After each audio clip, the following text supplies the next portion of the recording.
And we are live now.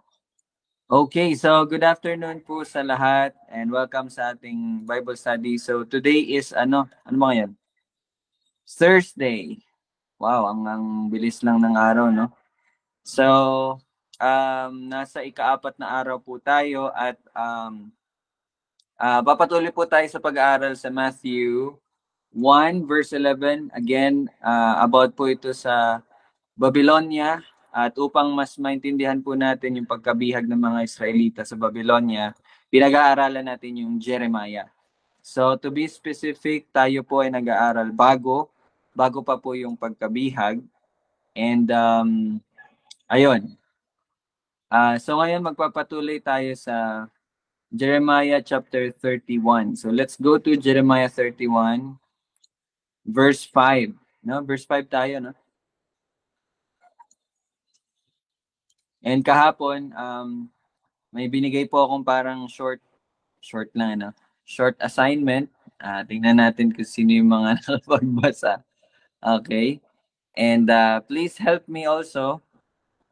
Kasi today, nag-focus lang po ako sa sa word para sa Sunday. And ilang oras na ba ako nag-prepare? Today, I already spent almost 7 hours na po sa pagpe-prepare nun.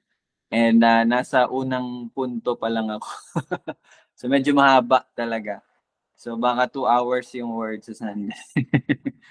And then, yun po, medyo hindi ako masyado nakapag-prepare for Jeremiah 31. Although nagbasa-basa po ako kagabi. And so I really need your help also, no? So, yun. We will study together. Mag-pray muna tayo, baka makalimutan ko na naman. Okay, let us pray. Panginoon, ikaw po ang Diyos ng mga hukbo, ang soberanya sa lahat, ang may hawak ng lahat. O Diyos, amin pong pinapasalamatan ang iyong pag-ibig na iyong pong ipinahayag sa amin. At maraming salamat dahil ngayon kami po ay nakakapagpatuloy na mag-aral ng iyong salita na siyang magpapalago sa iyong iglesia. At patuloy namin hinihingi, Panginoon, ang iyong kapangyarihan na kumilos sa buhay ng bawat isa, na nandoon ang patuloy na pagpapabago at pagpapabanal sa pamamagitan ng banal na Espiritu na siyang naninirahan sa bawat isang iyong niligtas at iyong pinagkalooban.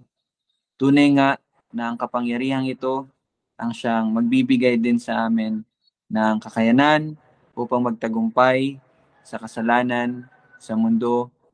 At maraming salamat, Panginoon, dahil ang iyong salita ang siyang nagiging gabay namin. Patuloy mo po kaming turuan, patuloy mo po kaming bigyan ng pag-unawa ng iyong salita upang malaman namin ang mga bagay na dapat naming hintayin, mga bagay na dapat naming bigyan ng pansin, at mga bagay na dapat naming pasalamatan sa darating na pagbabalik mo, pagbabalik ng iyong anak na si Jesucristo. Ito aming panalangin sa pangalan ni Jesus. Amen. Okay, so verse 5. No? Muli kang magtatanim ng mga ubasan sa mga bundok ng Samaria. Ang mga tagapagtanim ay magtatanim at masisiyahan sa bunga. Okay? So, meron pong nabanggit dito yung salitang Samaria. Okay? Mamaya, very important yung salitang Samaria and yung verse 6. Okay? Napaka-importante po yung word na Samaria at yung verse 6 upang mas maintindihan po natin yung binabanggit dito sa verses 5 to 6. Pero bago po yan, may tinanong po ako sa inyo kahapon, ano yung ano yung ibig sabihin ng ang mga tagapagtanim ay magtatanim at masisiyahan sa bunga. So kahapon po, meron po tayong mga 3 verses na binasa. Yun po ay ang Isaiah chapter 65 verse 21, which is binigay po natin sa Andit family bilang reading assignment. And Ezekiel chapter 28, binigay natin sa Rodriguez family bilang reading assignment. And Amos chapter 9 verse 14, binigay natin reading assignment sa Mendez family. Okay, tama-tama, tayo tatlo. So hindi niyo po kailangan i-explain yung buong chapter, no? Gusto ko lang po marinig sa inyo sa pagbasa niyo po noon, ano yung parang tema, no? Ano yung tema nung chapter na yon? At para mas maintindihan natin tong pagtatanim na binabanggit dito kasi binanggit din siya sa 3 chapters na yan eh. Okay? So simula tayo sa Andit, no? Meron po bang makakapag-share? Si Siren or si Daddy, si Mami? Okay, sige po, Dad. Ikaw po muna. Nakamute ka, Dad.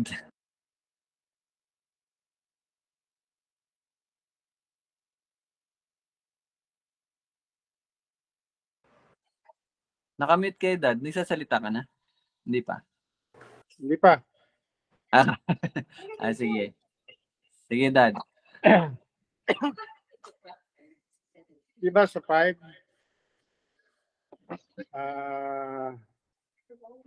Parang kasi nung binasa ko yung Isaiah 65, parang ang kabuuan nun, ang sinasabi, pinapakita dito kung ano ang magiging, ang makakanta ng mga sumusunod sa hindi sumusunod.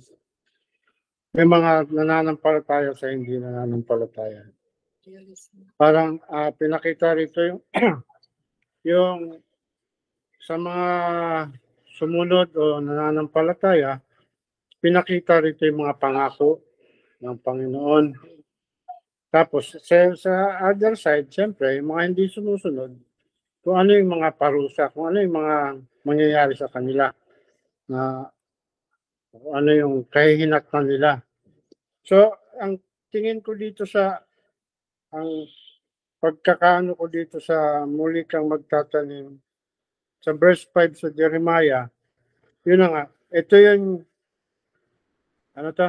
sa mga tagapagtanim ay magtatanim at masisiyahan sa bunga. So, pinapakita parang para sa akin, yung mga sumunod, mga mananampalataya, na yung pangako ng Diyos, ito yung pangako ng Diyos, na pag ikaw ay sumunod, parang may reward ka, o ayun ang makakamtan. Parang ganun. Ewan ko lang kung okay. Okay, thank you po, Dad. So, bale, parang ito ay pagpapakita ng pag-i-enjoy, no, ng mga sumunod, no, mananampalataya kumbaga sa Diyos. At ito ay pagpapakita ng, ayun nga, yung reward, no, yung makakamtan nila. Okay, sige po, Dad. Thank you So yun, sa Isaiah 65 is tungkol yun sa dalawang klase, no? Yung mga hindi sumunod at sumunod. Okay. Sige po, Dad. Thank you. Sige, punta tayo sa Ezekiel chapter 28. So, kahapon I believe na natin, no, sa Rodriguez family. Ayan. So, kasama po 'yan sila Lolo Myong, sila Lola. Kung nabasa niyo lang po, pwede niyo po kayo mag-share. Sige po. Parang si Lola Lita nag-hands up. May ma-share ikaw, Lola? Yung kahapon? Yes po. Yung Ezekiel 28 po. Yung kasi yung para yung sa akin yung nangyari sa akin na sa kabila mahal ako ng Diyos, mahal ako dahil sa nangyari sa akin, parang tinutuwi niya ako sa bagay na hindi ayos sa kanyang kalooban, kaya nagawa niya, nangyari sa akin yung bagay na yun. Kaya parang nagising na ako sa katotohanan na talagang kailangan talikuran ko na lahat ng bagay na hindi naayos sa kanyang kalooban. Kaya mahal niya ako, kaya iniibig pa rin niya ako, pag-ibig na alam ko talagang mahal pa rin ako ng Panginoon dahil sa nangyari sa akin. na parang tinutuwid niya ako dahil para kalimutan ko na ang lahat ng hindi naayos sa kanyang kalooban, yung mga trabaho. Kasi ang trabaho ko talaga, sa totoo lang, pag nagagalit ako, masama yung lumalabas sa bibig ko, gano'n. Pero ngayon talagang inayos ko na yung ano ko para ipagpatuloy ko na yung magandang ano ko sa pag-ibig niya sa akin at pag-ibig ko rin sa kanya, Panginoon. Yun lang. Yung verse na yun parang patungkol sa akin dahil iniibig niya ako hanggang sa walang hanggang pag-ibig. Kaya pinakita ko naman sa kanya na talagang mahal ko pa rin. Alam ko, kinalimutan ko na ang lahat. Masunod ko lang yung kakalooban niya. Doon yung sa verse na isa. Okay. Parang ang inaano po ni Lola, no, yung sa verse 3, tama ba po? Ito pong iniibig kita ng isang walang hanggang pag-ibig, no? Kaya pinagpatuloy ko ang aking kagandahang loob sa iyo. Tama ba, Lola? Okay. So parang okay, so naano ni Lola po yung nangyari, no, na pagtutuwid, which is yung pagpapakita po ng pag-ibig ng Diyos, no, sa kanya. So ngayon ay ayun, kumbaga sumusunod na at nakikita na po natin yung mga pagbabago. Again, salamat sa Panginoon dahil siya po yung nagbigay noon, no? Nagbigay ng puso na magbago at yung mga nangyari, no? So, ayun po, no? Totoo po 'yun, no? Yung sa verse 3, actually yun po yung sa verse 3. Yung pagdidisiplina ng Panginoon ay para talaga yun sa mapakita sa atin yung pag-ibig niya. Tunay nga na masakit, no, mahirap yung mga nangyari, pero ito ay para sa ikabubuti, no, ng kanyang mga minamahal. Ganon din po nangyari sa Israel, di ba? Kaya po sila bibihagin sa Babylonia kasi yun po ang pagdidisiplina ng Panginoon. So yun parang na-share natin kahapon. So naalala po yun ni Lola Lita. Okay, salamat po Lola sa pag-share. Sige, so balik tayo sa verse 5. So Ezekiel, yan lang. Gusto lang din namin marinig yung sa Ezekiel. May nakapagbasa-basa sa Rodriguez. Yung sa may Ezekiel 28 po. Bali po yung pinaka-umpisa po nun, parang pinapakita na may destruction or may judgment sa mga yung katabing lugar ng Israel. Kumbaga, ayun nga, may judgment doon. Tapos, sa pinakadulo ng pinaka-verse, sa verse 24 to 26, dito pinakita ng Panginoon na may dalawa. Una, yung pag-scatter daw ng Israel nung umpisa. Ito yung parang primary judgment sa kanila. At yung pangalawa naman, ito yung gathering. Dito na pinagtipon-tipon ng Panginoon yung mga Israel or mga pinili niya, parang ganun, or mga Israel. Pero kasi nangyari na daw siya after ng 70 years, 'di ba? Nangyari na siya. Pero hindi pa 'yon yung after 70 years daw kasi yung mga Hudyo pinayagan na silang bumalik dun sa promised land. Sa time yun ni Ezra and Nehemiah. But 50,000 lang yung mga nakabalik. So akala nila yun na yung time na yun. Pero dito sa Ezekiel 28, pinapakita dito na hindi yun yung pinaka fulfillment ng promise ng Panginoon. Ito yung new covenant. Ito yung last days, kung gabaga. So ibig sabihin ng planter shall plant and shall enjoy the fruit. Yung pagdating ng Panginoon na yung mga Israelites, igagather ulit ng Panginoon in security. Kumbaga parang para sa akin yung plant vineyards, yung talagang literal na pagtatanim, kumbaga, na hindi na sila, nandun na yung totoong peace, kumbaga. Tapos, dito, hindi na talaga sila yung makakaano ng judgment ng Panginoon. Fulfillment talaga ng promise to come. Okay. So Ezekiel 28, yun po, binasa ko rin po yun at meron nga pong mga binanggit doon na ibang bansa. Kumbaga mga karatig bansa po ng Israel. At sila po ay pinahayagan no, ng paghuhukom ng Panginoon dahil nga sa mga kasalanan din nilang ginawa. And then pagkatapos po nun, napunta naman yung salita sa tungkol sa Israel.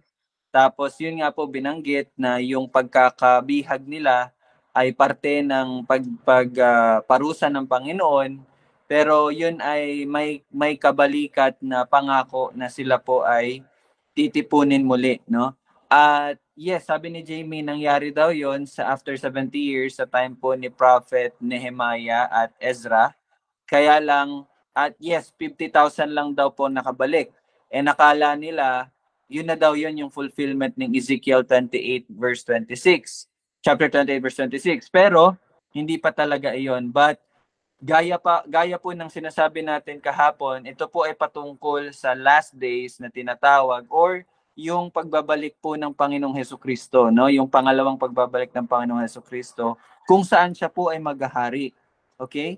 So, to be specific, yung earthly reign po ng Panginoong Hesukristo, take note, earthly reign. Earthly. No, yung paghahari ng Panginoon sa mundo ay ano po yun, 1,000 years. Okay? Na mababasa po natin yan sa Revelation. For 1,000 years, ganun po maghahari ang Panginoon dito sa mundo. At ito po yung binabanggit dito sa Ezekiel 28 at ganun din po sa Isaiah 65.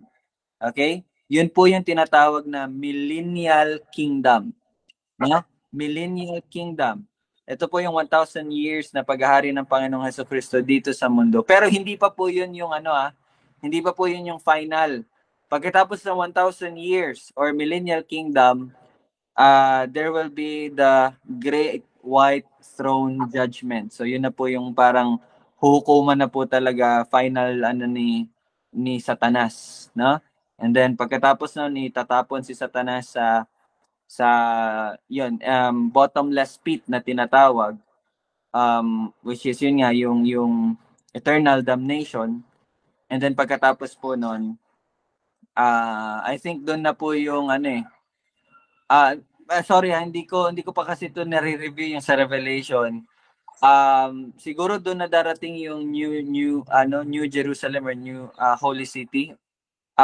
Pero again, hindi ko po yun i-confirm. Basta pagkatapos po ng Great White Throne, yun na yung parang eternity na yun, no? Kasi 1,000 years may limit pa, no? Pero pagkatapos ng eternity na. Okay. So anyway, sa Amos chapter 9. Thank you, Jamie. May nakapagbasa po ba sa Mendeza? Dalawa lang nandito. Si Ate Arshan at Tita. Nabasa niyo po ba, Tita Susan? Ate Arshan? Nagbasa ako pero hindi ko masyadong Sige lang, kung ano po parang naano niyo po sa pagbabasa. Tutulungan po kayo ni Ate Arshan. Nagbabasa yan eh. Nag-aaral yan eh. Sige po. Anong lang naman yung sa akin dito, parang ng Panginoon dito, yung kasi binasa ko yung chapter numbers 1 hanggang 10. Tapos binasa ko rin mula 11 hanggang 15. Yung galit ng Panginoon na walang makakalusot sa kanya kahit saan pa man nandoon yung ay kanyang paparusahan. Pero dito sa chapter 11 hanggang 15, parang inano na ng Panginoon sa kanila. Parang binawi na ng Panginoon yung galit niya. Parang, Arsan, ikaw nga, Arsan. Sige po, patuloy po. Tama po yan.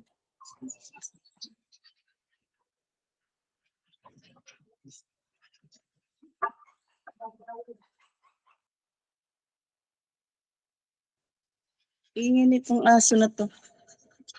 Parang po yung pagkakaintindi ko po kasi dito, parang yung ibinalik muli ng Panginoon, parang binigyan muli sila ng ng Panginoon. Tawag dito. Hindi ko talaga mag-explain dahil. Arsan, ikaw na lang. Hindi ko nabasa, hindi ako nakapagbasa, nakalimutan ko. Ni-dealt daw. Sige po, okay lang. So, thank you po, no, Tita. So, yun po nabanggit ni Tita Susan. Tama po yun. Yung unang verses sa 1 to 10, tama ba? 1 to 10, yes. Ito po ay patungkol sa galit, no? Paghahayag ng galit ng Panginoon sa Israel at yung judgment talaga, yung parusa ng Panginoon sa kanila. Pero kung babasahin niyo po sa verse 11, doon na po magsisimula din yung promise ng tawag dito, panunumbalik, no, ng Israel. Or kaya makita niyo po, similar po talaga siya doon sa shinare ni Jamie, doon din po sa shinare ni Daddy kanina. Okay? So ibig sabihin po, itong sinabi dito na ang mga tagapagtanim ay magtatanim ng mga ubasan, it talks about restoration. Mangyayari to sa panahon ng panunumbalik ng mga Israelita. Ngayon, saan ba? Saan ba sila babalik? Kung babasahin po natin, yung konteksto na binabasa natin ay, again, bibihagin nga po sila sa Babylonia, di ba? So, ang mga nagbabasa nito, sa unang pagbasa, may isip natin na, siguro, yun nga, pagbabalik nila sa Israel. Tama? Okay? Pero, di ba po, nakabalik na po ang mga Israelita sa Israel. Matagal na. And ngayon, sila po ay naninirahan na sa Israel, di ba? Ngayon, meron nga silang ongoing na war na nangyayari. Pero, makikita nyo po doon, ito, very timing, no? Kasi, ngayon, meron pong war na nangyayari sa Israel.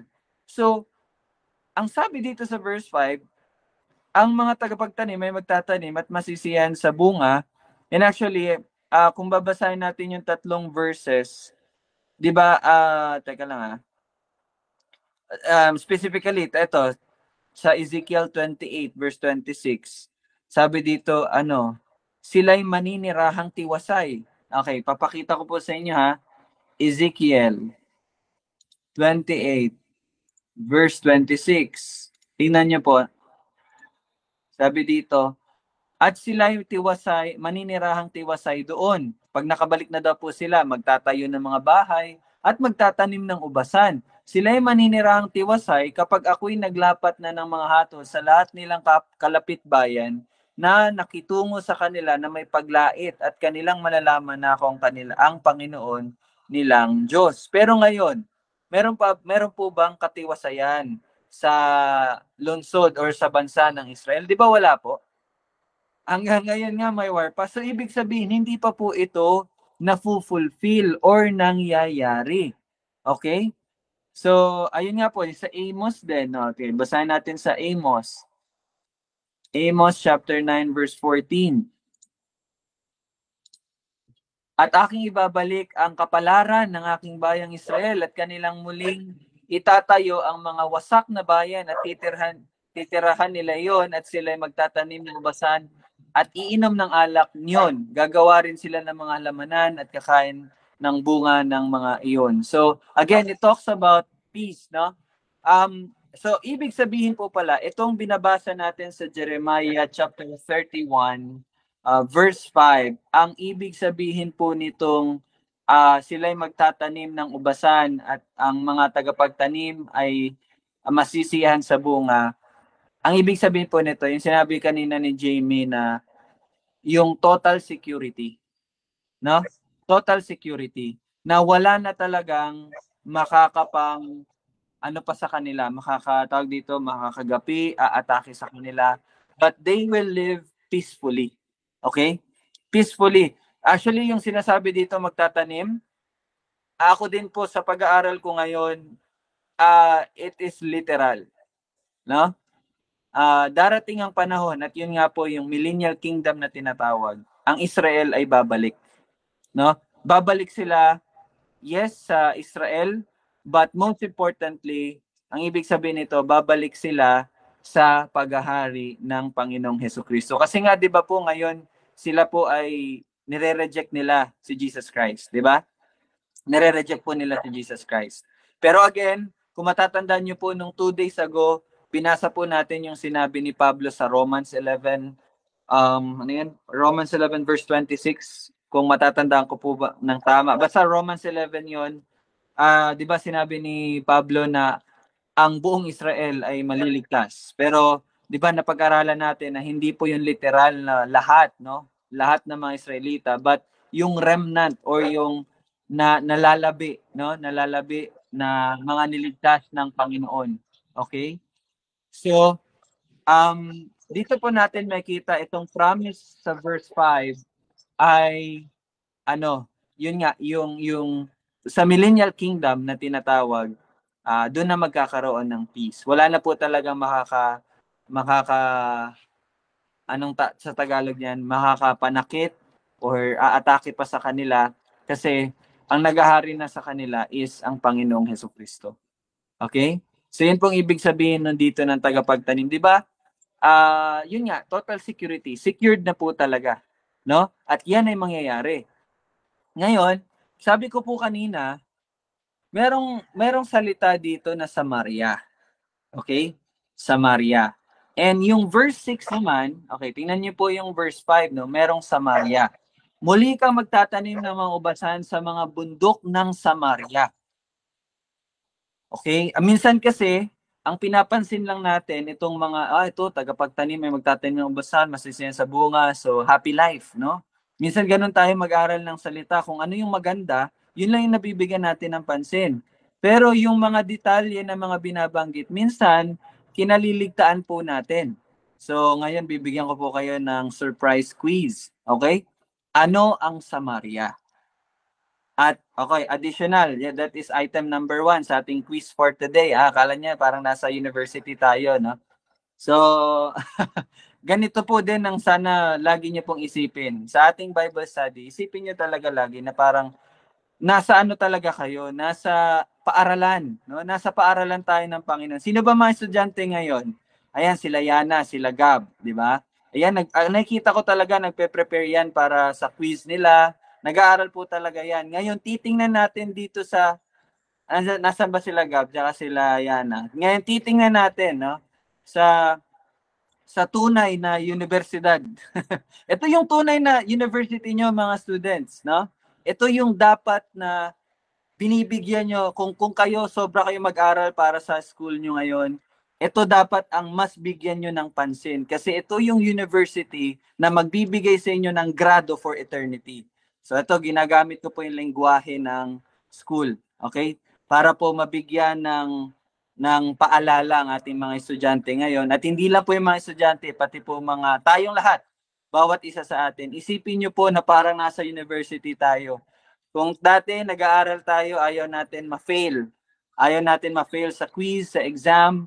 Kaya nag-aaral tayo, magdamag, puyatan. Ngayon, sana ganun din po kayo mag-isip sa pag-aaral nyo ng salita ng Panginoon. Okay? So tingnan natin kung makakapasa.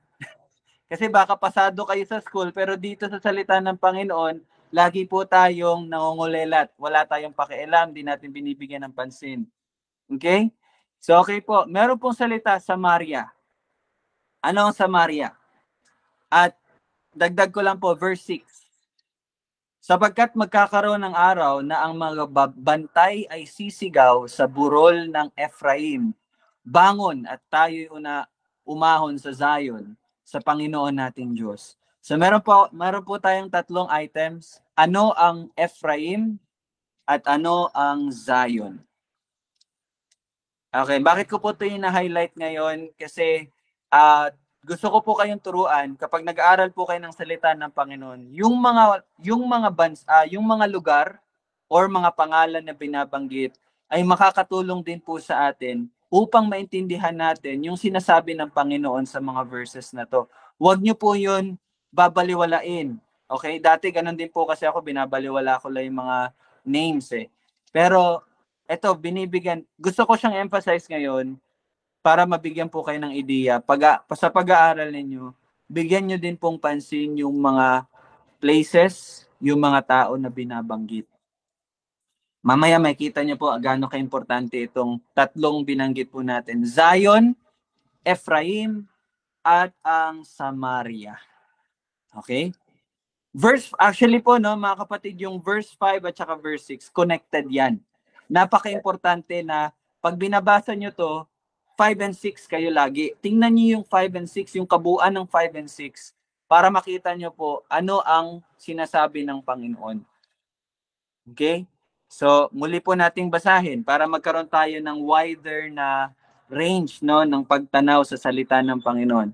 Verse 5, muli kang magtatanim ng mga ubasan sa mga bundok ng Samaria. Ang mga tagapagtanim ay magtatanim at masisiyahan sa bunga, sapagkat magkakaroon ng araw na ang mga bantay ay sisigaw sa mga burol ng Ephraim. Bangon at tayo'y umahon sa Zion sa Panginoon nating Diyos. So, yan po yung complete na thought, no? 5 and 6. 5 and 6. Mga kapatid, naririnig niyo po ba ako?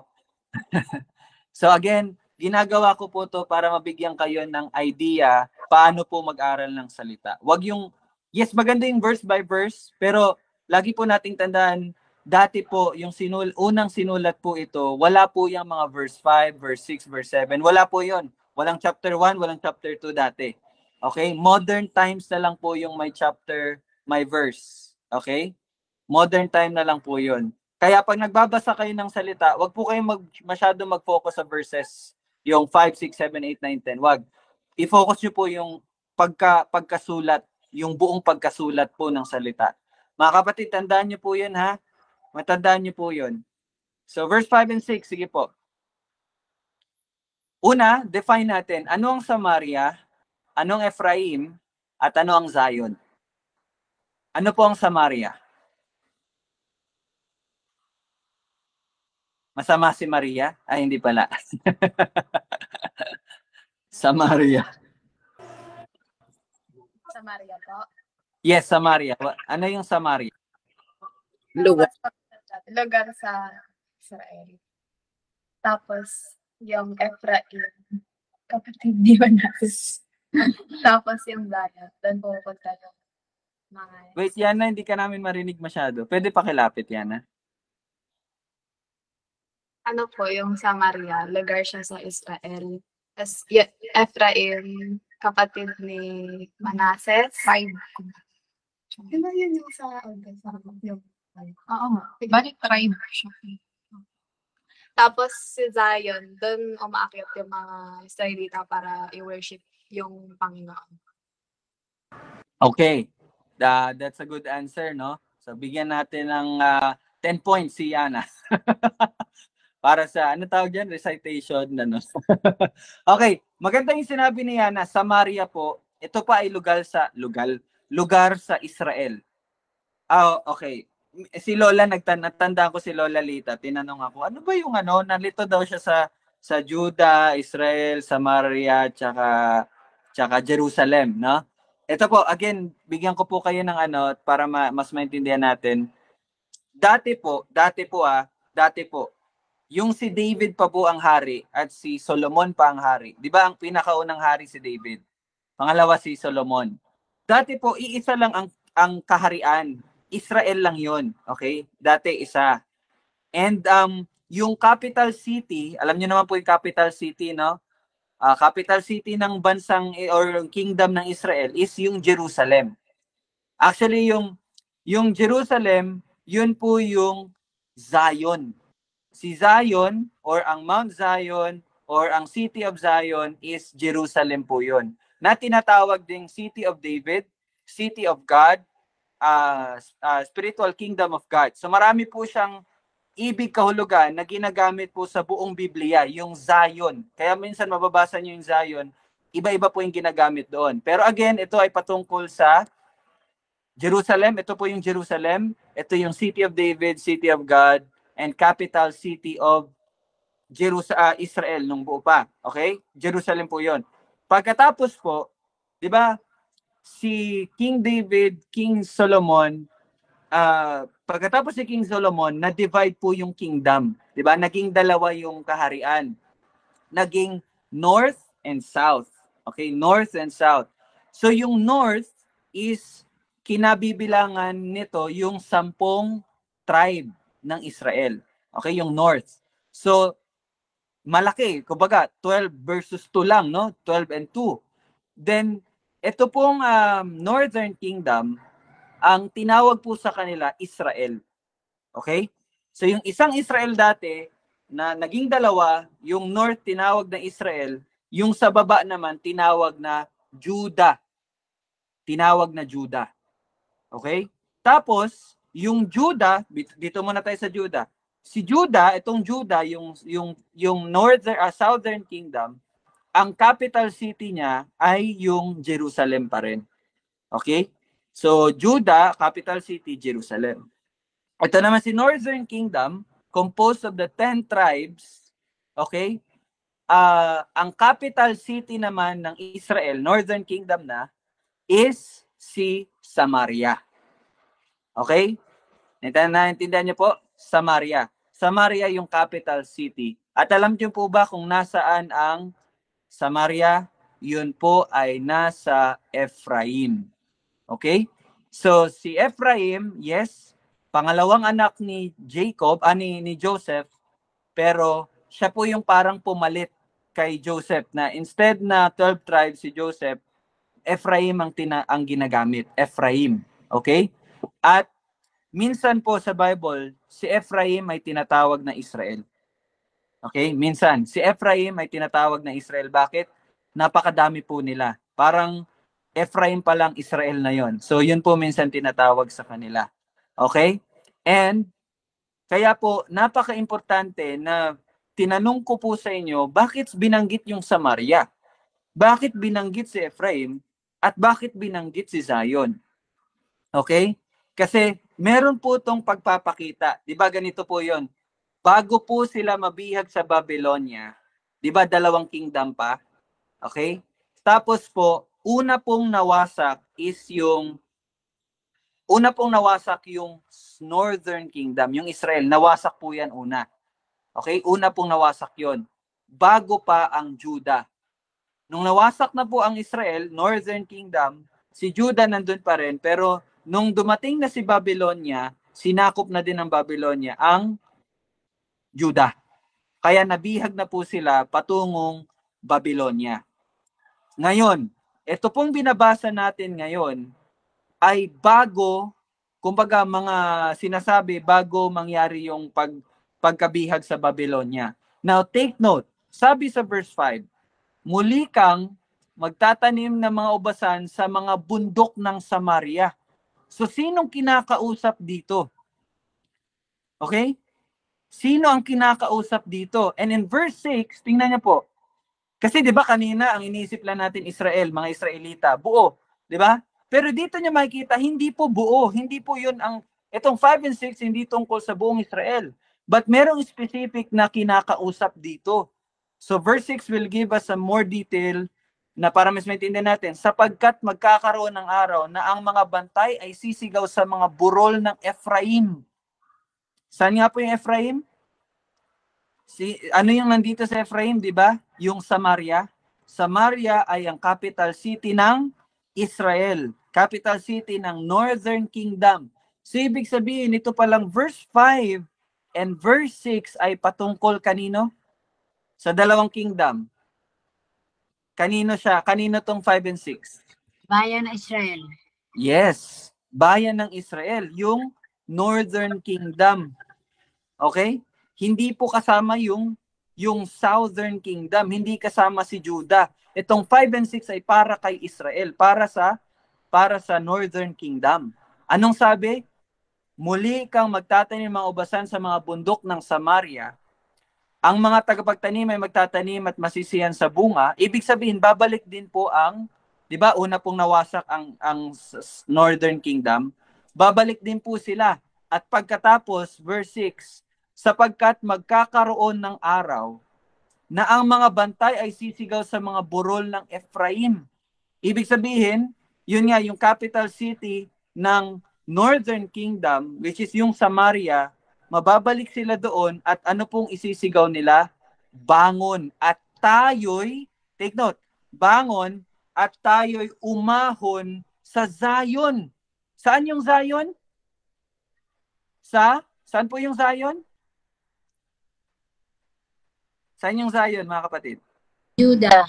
Yon, galing naman ni Lola Lita. So, yung Zion po ay sa Judah. Saan yung Judah? Sa Northern Kingdom.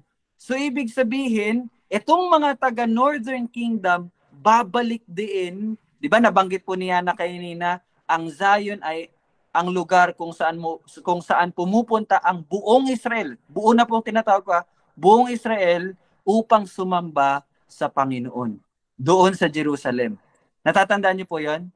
So ibig sabihin, yung mga yung Northern Kingdom pala din, marirestore din sila, babalik sila sa Zion, sa Judah, kung saan lahat sila bilang isang Israel ay sasamba na sa Panginoon nilang Diyos. Yun po ang verse 5 and verse 6. Di ba dati iniisip lang natin, basta Israel yan. No. May kita nyo dun yung story, yung unification ulit, yung pagiging isa ulit ng Israel. Dati dalawa sila, ngayon itong promise na to, it's about unification ulit po ng buong Israel. Naintindihan niyo po yun mga kapatid? But wait, there's more. Meron pa. Itong napaka-amazing. Kasi nga po 'di ba ang binabasa natin ngayon, ito po ay patungkol sa Millennial Kingdom. So Lord, tungkol ba to sa mga Israelita lang? Paano po kami mga hentil? Nasaan kami dito sa verse 5 and 6? Actually, nandito rin po tayo. Nasaan? Nasaan yung Pilipinas dyan? Nasaan yung ano dyan? Okay, ganito po yun ang napaka-amazing, no? Yung verse 6 po, meron po yung cross-reference. Kaya nga po sabi ko kahapon, napaka-importante na tingnan nyo po yung cross-references. So siguro maganda na magkaroon tayo ng short na demonstration yung sa application na para magamit nyo po yun. Pero again, tatapusin natin tong verse 6 ngayon. Punta tayo sa Isaiah chapter 2 verse 3. Okay? Isaiah chapter 2 verse 3. Gusto ko po makarinig ng magbabasa. Si Tita Amy, gusto ko marinig si Tita Amy. Tita Amy, pwede mabasahin yung verse 3?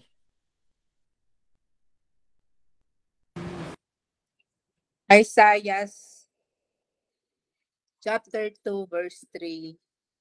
Maraming tao ang darating at magsasabi, halikayo at tayo umahon sa bundok ng Panginoon, sa bahay ng Diyos ni Jacob, upang turuan niya tayo ng kanyang mga daan at tayo lumakad sa kanyang mga landas, sapagkat mula sa Zion ay lalabas ang tagubilin at ang salita ng Panginoon mula sa Jerusalem. Okay, so standby lang po muna tayo sa Isaiah chapter 2 verse 3, no? So salamat po Tita Amy. So kung makikita nyo dito, pansinin po muna natin yung Isaiah chapter 2 verse 3. Sabi dito po, no, maraming tao ang darating, no? Maraming tao ang darating at magsasabi, halina kayo at tayo'y umahon sa bundok ng Panginoon. Ano po itong bundok ng Panginoon? Yun po yung Mount, yan si Lolo alam. Ano po yung Lolo? Mount Zion. Yung bundok ng Panginoon ay tinatawag na Mount Zion. Kanina nabanggit na po natin yung Zion, di ba? Sa bahay ng Diyos ni Jacob. Saan ba yung bahay ng Diyos ni Jacob? Again, yun po yung sa Zion. Okay? Sa Jerusalem. Upang turuan niya tayo ng kanyang mga daan. At tayo'y lumakad sa kanyang mga landas. Sapagkat mula sa Zion ay lalabas ang tagubilin at ang salita ng Panginoon mula sa Jerusalem. Sino po itong nagsasabi na to sa Isaiah chapter 2 verse 3? Sino po ito? Hint ko po sa inyo. Sabi niya, upang turuan niya tayo ng mga kanyang mga daan. Ibig sabihin, hindi nila po alam ang daan ng Panginoon. Hindi nila alam ang kautusan. Hindi nila alam kung sino ang Panginoon. Hindi nila alam kung ano ang daan ng Panginoon. Sino to sila? Mga hentil. Mga hentil. Yung Isaiah chapter 2 verse 3, ito ay ang mga hentil. And yung Isaiah chapter 2, kung babasahin po natin, again, it talks about millennial kingdom. It talks about, yun nga po, no, yung pagbabalik ng Panginoon. And in the millennial kingdom, maraming tao ang darating at magsasabi, halina kayo, tayo'y umahon sa bundok ng Panginoon. And isa pa, Micah chapter 4, verse 2. Micah, chapter 4, verse 2. Masahin natin. Tita Amy, ikaw po ulit. Micah chapter 4, verse 2. At maraming bansa ang darating at magsasabi, halikayo, tayo umahon patungo sa bundok ng Panginoon at sa bahay ng Diyos na si Jacob upang maituro niya sa atin ang kanyang mga daan at tayo makalakad sa kanyang mga landas, sapagkat mula sa Zion ay lalabas ang kautusan at ang salita ng Panginoon mula sa Jerusalem. Okay, di ba? Pare-pareho lang po yung dalawa nating binasa. So sino din po itong Micah 4:2? Again, yun po ang mga hentil. Naririnig niyo po ba yun, mga kapatid? On that day, on that day, sa Millennial Kingdom, hindi lang po ang mga Northern Kingdom at Southern Kingdom ang mag-iisa, but kasama rin po ang mga hintil, at yun po ay tayo. Naintindihan niyo po ba yun, mga kapatid?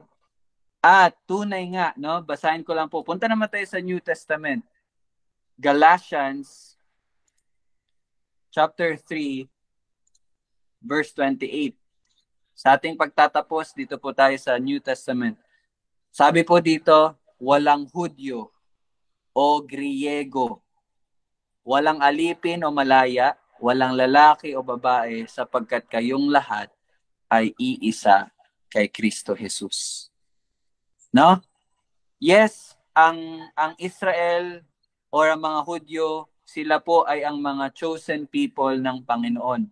Pero hindi po to patungkol sa pribilehiyo, but sila po ang pinili ng Panginoon bilang maglilingkod sa Kanya upang ihayag ang kabutihan ng Diyos sa mga hentil, at yun po ay tayo. Hindi po privilege, hindi lang po about hindi po about sa pagiging pribilehiyo yung pagkapili ng Panginoon sa mga Hudyo, but yun po ay ministeryo. Binigyan sila ng trabaho, binigyan sila ng task upang ihayag ang kabutihan ng Diyos sa buong mundo, sa mga hentil. Okay? So, yun po ang verses 5 and verse 6. Okay? Naintindihan po ba natin yun, mga kapatid? Diba? So, yun po ang mangyayari sa pagbabalik ng Panginoong Hesukristo. Okay? So, bukas po, Friday, magpapatuloy tayo sa verse 7. Tingnan ko lang po, teka lang po. Verse 7, 8, and 9. So, paki-focus po sa pag-aaral ninyo yung Jeremiah chapter 31, 7, 8, and 9. So again, maging mapanuri po tayo sa mga words, sa mga names, no, na binabanggit. At magbasa din po kayo ng mga related na mga verses niya para mas mabigyan po tayo ng tamang pagkakaintindi sa salita. Okay? So, meron pong application sa cellphone na pwede nyo pong gamitin para mas madali nyo pong makita yung mga cross-reference or mga related verses. Or kung may Bible po kayo na may ganito, again, tingnan nyo lang po sa baba, meron po yan mga cross-references, mga related verses, makakatulong po yan sa inyong pag-aaral. Kung wala naman, bumili po kayo ng Bible. kung wala naman po, yun, may mga cellphone naman kayo, merong pong app. So, tanungin nyo lang po yung mga anak ninyo, alam nila kung ano po yung application na ginagamit. So, kung wala naman, hiram-hiram po ng cellphone. So, madali lang naman. Video po tayo, video. We find ways. Okay? Alright, so thank you po sa lahat ng mga sumali sa ating Bible study. Tayo po yung magko-close na. Tayo po yung manalangin. Let's pray. Panginoon, maraming salamat po sa iyong pangako. Salamat, Panginoon, dahil hindi mo po iniwan kami ng mga hentil, bagkus noong una pa man, kami po ay parte na ng iyong napakagandang istorya at puno ng pag-ibig. Salamat, Panginoon, dahil kami na hindi nakakakilala, hindi nakakaalam, ay iyong hinayagan sa pamagitan ng iyong habag at ng iyong awa. Salamat, Panginoon, dahil ito po ang aming hinihintay, ang iyong pagbabalik. At gaya ng isang matuwid na alagad sa iyong pagbabalik na hindi namin alam kung kailan, kami po ay patuloy na maghahanda. Panginoon, ikaw po mangusap sa bawat isa, nang bawat isa ay maghanda. Nawa hindi po kami maging bombarded by the things in this world. Hindi po kami lagi po naming tandaan na ang buhay namin ay hindi sa mga bagay dito sa mundong ito. Bagkus sa paghahanda para sa tunay naming tahanan, at iyon ay ang kaharian mo. At ito lamang ay sa pamagitan ng iyong habag, ng iyong awa, ng iyong pag-ibig. Ikaw lamang ang purihin, O Diyos, aming Ama. Salamat dahil ikaw ay naging Ama namin, at ngayon kami po ay makakapagsabi, Aba. Salamat, ikaw lamang, O Diyos, ang purihin sa lahat. Ito aming panalangin sa pangalan ni Jesus. Amen at amen. Thank you po sa lahat. Ingat po kayo at see you po bukas. God bless. Happy birthday, Lola Myong. God bless. Nanahimik din dito, napapalibutan ako ng ingay. Kung kailan tapos tayo, saka nawala yung ingay. Ayan po talaga. Sige po, thank you po. Bye-bye. Bye-bye.